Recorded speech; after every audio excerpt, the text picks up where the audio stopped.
Morning student, class 6 subject Hindi. और ये अपने रामबाल कथा का ये जो भाग है, पार्ट है, ये है 12वां। और इसका नाम है राम का अभिषेक। इसमें हम चैप्टर में हम राम के अभिषेक के बारे में पढ़ेंगे। आगे विभीषण चाहते थे कि राम कुछ दिन लंका में रुक जाएं और नई लंका में उनकी लंका में उन्होंने अपनी इच्छा राम को बताई और उसका कारण भी मैं चाहता हूँ कि आप कुछ दिन यहाँ विश्राम कर लें और युद्ध की थकान उतर जाएगी। वैसे इसमें मेरा स्वार्थ भी है और आपका सानिध्य है और रीति नीति सीखने का अवसर।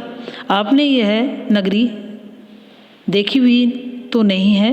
राम ने लंका नगरी में कदम नहीं रखा था और सीता से मिलने हनुमान गए, 2 बार अंगद गए, लक्ष्मण भी हो आए।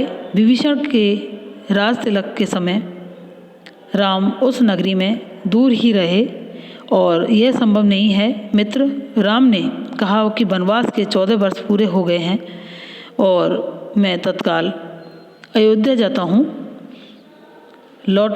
लौटना चाहता हूँ। भरत मेरी प्रतीक्षा कर रहे होंगे। जाने में विलम्ब हुआ तो वे प्राण दे देंगे और उन्होंने प्रतिज्ञा की है कि मैं उनकी प्रतिज्ञा से बंधा हूँ और विभीषण से अगर अलग होना नहीं चाहते थे तो उनका अनुरोध राम ने अस्वीकार कर दिया था।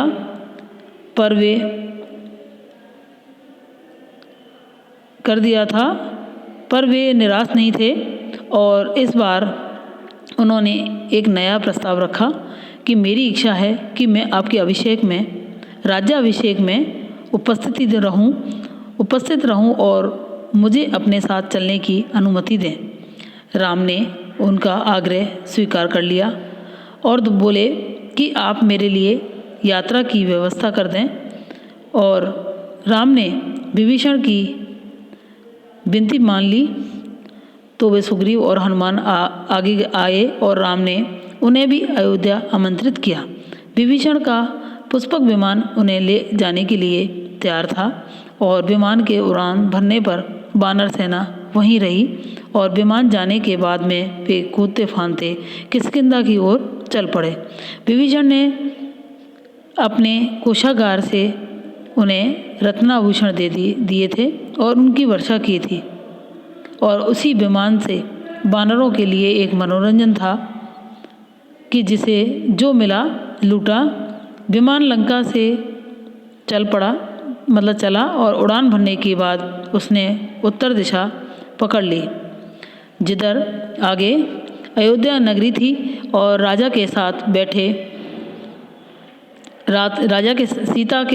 राम सीता के साथ बैठे थे और मार्ग में पड़ने वाले प्रमुख स्थान बताते जा रहे थे और रावण सीता का हरण कर उसी मार्ग से लाया था, पंचवटी से। और उस समय सीता ने वे स्थान ठीक से नहीं देखे थे और स्थानों के नाम उन्हें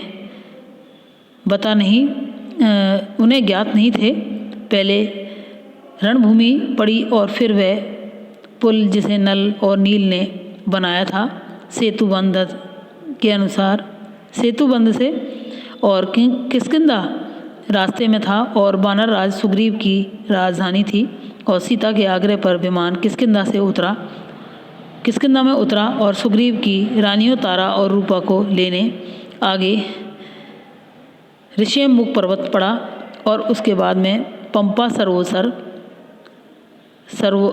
सरोवर पड़ा और उसकी सुंदरता अद्भुत थी। यानी जो पंपा सरोवर था उसकी जो सुंदरता थी वो बहुत ही अद्भुत थी, अलग थी। और राम ने सीता को एक पतली चमकती हुई रेखा दिखाई कि सीते देखो, यह गोदावरी नदी है और ऊंचाई से इतनी छोटी दिख रही है, और इसी के तट पर पंचवटी है। देखो, हमारी पर्णकुटी अब भी वहीं बनी हुई है। और सीता ने आंखें बंद कर ली, और जैसे पंचवटी को पुनः देखने से डर रही हो, और उन्हें पूरा घटनाक्रम याद आ गया। और गंगा यमुना के संगम पर ऋषि भारद्वाज का आश्रम था, और विमान वहाँ उतरा और सबने रात वहीं बिताई। ऋषि का आग्रह था कि राम उसे टाल नहीं सके, और वहीं से उन्होंने हनुमान को अयोध्या भेजा और भरत को उनके आगमन की पूर्व सूचना देने के लिए। और राम सीधे अयोध्या नहीं जाना चाहते थे। उनके मन में एक प्रश्न था कि एक संशय 14 वर्ष की अवधि कम नहीं होती, और कहीं उस अवधि में भरत को सत्ता का मोह नहीं हो गया। हनुमान को अयोध्या भेजते हुए उन्होंने एक प्रश्न रखा था, कहा कि हे वानर शिरोमणि, आप भरत को मेरे आने की सूचना दे दीजिएगा। ध्यान से देखिएगा कि वह यह समाचार सुन करके उसके चेहरे पर कैसे भाव आते हैं। यदि भरत को यह सूचना से प्रसन्नता नहीं हुई तो मैं अयोध्या नहीं जाऊंगा, और भरत राजकाज संभाले, और इसमें मुझे कोई आपत्ति नहीं है। हनुमान वायु वेग से चले और जैसे उड़ रहे हों, और मार्ग में निषाद राज गुह से भेंट की और उनसे अयोध्या का हाल जाना, और वहाँ से नदी ग्राम पहुँचे। और उन्होंने भरत से कहा कि श्री राम के वनवास की अवधि पूर्ण हो गई है और वे लौट रहे हैं, प्रयाग पहुँच चुके हैं, और मैं उन्हीं की आज्ञा से आपके पास आया हूँ। भरत की प्रसन्नता का ठिकाना ना रहा, और आंखों में खुशी के आंसू थे। वे बार बार हनुमान को धन्यवाद दे रहे थे, और यह सुसमाचार उन तक पहुंचाने के लिए उनके चेहरे पर केवल एक भाव था, प्रसन्नता।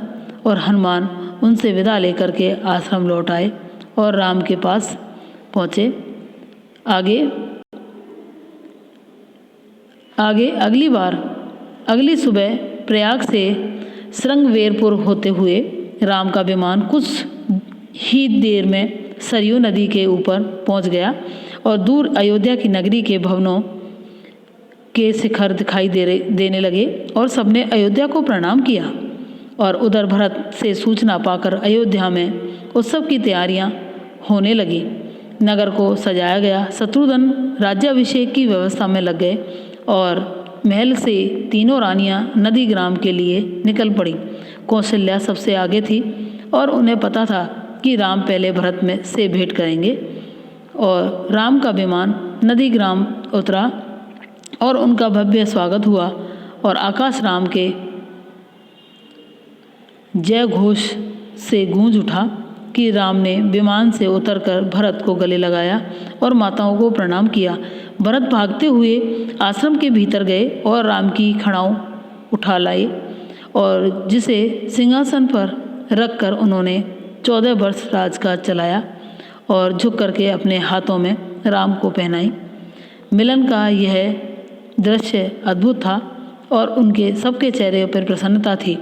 सबकी आंखें खुली के आंसुओं से नम थीं, और राम लक्ष्मण ने नदी ग्राम में तपस्वी बना और उतार दिया, और दोनों को राजसी वस्त्र पहनाए गए, और जन समूह राम की जय जयकार करता अयोध्या के लिए चला, और शोभा यात्रा की छटा देखने योग्य थी। नदी ग्राम से चलने के पूर्व राम ने पुष्पक विमान को कुबेर के पास भेज दिया, और वह विमान कुबेर का ही था, और रावण ने उसे बलात् छीन लिया था। और सजी धजी अयोध्या नगरी राम के दर्शन पर आवादित थी, और नगरवासी प्रसन्न थे। उन्हें उनके राम वापस मिल गए थे, और माताएं प्रसन्न थीं। उनका पुत्र लौट आया था। मुनिगण खुश थे, और राम ने उनके शिक्षाओं का मान रखा और कभी विरत नहीं हुए। भरत ने अयोध्या का राज्य राम को नदी ग्राम में ही लौटा दिया था, और राजमहल पहुँचे तो मुनि वशिष्ठ ने कहा कि कल सुबह राम का राज्य अभिषेक होगा और इसकी तैयारी शत्रुघ्न ने पहले ही कर दी थी। पूरा नगर सजाया गया था और दीपों से जगमगा रहा था, फूलों से सुवासित था और वाद्य यंत्रों से शंखकृत था। और पूरे 14 वर्ष बाद अगले दिन मुनि वशिष्ठ ने राम का राज्य तिलक किया और राम और सीता सोने के रत्न जड़ित सिंहासन पर बैठे और लक्ष्मण, भरत और शत्रुघ्न उनके पास खड़े थे और हनुमान नीचे बैठ गए। माताओं ने आरती उतारी और मंगलचार हुआ और शुभ गीत गाए गए और राम ने सीता को एक बहुमूल्य हार दिया, प्रजाजनों को उपहार दिए और उनके वस्तुएं प्रदान की। आगे सीता ने अपने गले का हार उतारा और वे दुविधा में थीं और किसे दें। दुविधा राम ने दूर की कि जिस पर तुम सर्वाधिक प्रसन्न हो उसे दे दो। सीता ने वह हार हनुमान को भेंट कर दिया और भक्ति और पराक्रम के लिए कुछ दिनों के में सारे अतिथि एक एक कर चले गए और विभीषण लंका लौटे। सुग्रीव ने किष्किंधा की ओर प्रयाण किया और ऋषि मुनि अपने आश्रम चले गए और हनुमान कहीं नहीं गए, राम दरबार में ही रहे।